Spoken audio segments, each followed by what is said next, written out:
Assalamualaikum warahmatullahi wabarakatuh. Kami di sini akan mempresentasikan tentang komunikasi yang efektif antara manajemen dengan serikat pekerja dalam bernegosiasi atas kebijakan perusahaan yang akan mengurangi tenaga dalam digantikan ekspatriat dengan alasan produktivitas rendah. Sebelumnya perkenalkan, nama saya Anissa Julia. Saya Sela Ramadhania. Komunikasi yang efektif. Komunikasi ialah proses menyalurkan informasi, ide, penjelasan, perasaan, pertanyaan dari komunikator kepada komunikan. Komunikasi yang efektif sangat berpengaruh terhadap proses keberhasilan komunikasi dalam menyampaikan pesan yang diinginkan. Organisasi sangat memerlukan hal ini karena tanpa komunikasi yang efektif di antara berbagai pihak yang terlibat di dalamnya akan menyebabkan kurangnya pemberian pelayanan yang baik. Komunikasi akan terlaksanakan dengan baik bila direncanakan dan disusun dengan penggunaan manajemen komunikasi. Serikat pekerja. Serikat pekerja berperan menampung aspirasi pekerja dalam memperjuangkan hak dan kepentingan anggotanya agar didengar oleh pihak manajemen perusahaan. Manajemen berperan mengelola aset perusahaan, salah satunya berupa sumber daya manusia, melalui kegiatan menjalankan fungsi kompleks dalam hubungan kerja. Faktor-faktor yang mendukung keberhasilan komunikasi. Pertama, ada frame of reference atau kerangka acuan. Ini seperti persamaan pada tingkat pendidikan, pengetahuan, latar belakang budaya. Lalu ada overlapping of interest atau bertautan minat dan kepentingan. Yang semakin besar semakin mudah pula proses komunikasi berlangsung. Yang kedua ada field of experience atau latar belakang pengalaman. Pengalaman dapat berupa pengalaman pribadi. Manajemen dalam komunikasi. Manajemen komunikasi merupakan definisi yang menggabungkan pengertian manajemen dan komunikasi.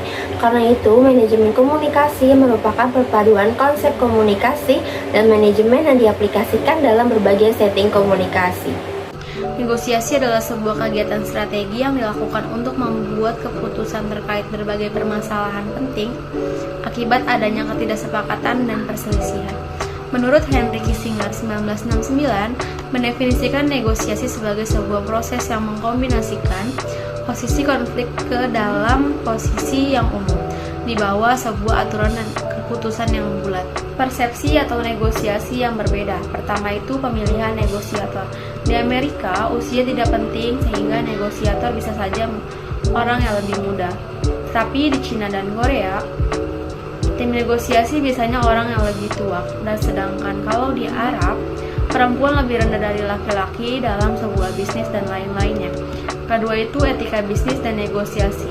Langsung atau tidak langsung dalam berbicara, formal atau tidak formal, kolektif atau sendiri, menghormati usia atau menghargai orang yang lebih muda atau yang lebih tua, dan lain sebagainya.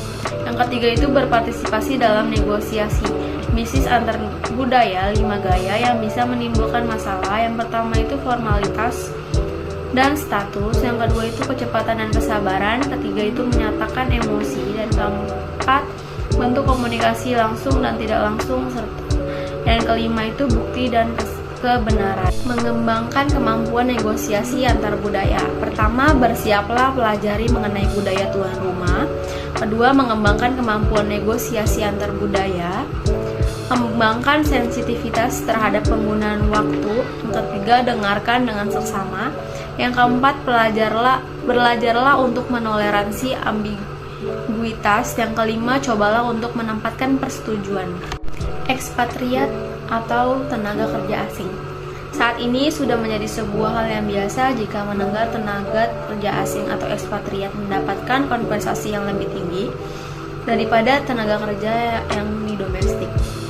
Eksistensi ekspatriat dimulai dari diberlakukan industrialisasi dan terus mengalami peningkatan hingga saat ini. Kebijakan rekrutmen lintas negara untuk mendatangkan para ekspatriat terjadi mengikuti perkembangan dan kebutuhan di era globalisasi.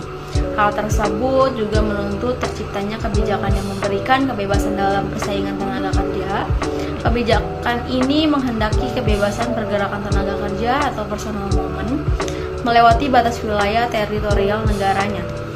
Negara Indonesia termasuk dalam salah satu negara yang menyadari bahwa era bersaing global sudah tiba dan begitu pesat sehingga sangat diperlukan kerjasama antar negara dalam hal tenaga kerja. Dengan demikian, setiap perusahaan dapat memanfaatkan sumber daya manusia yang sesuai dengan kebutuhan dan berasal dari negara lain demi mencapai target perusahaannya.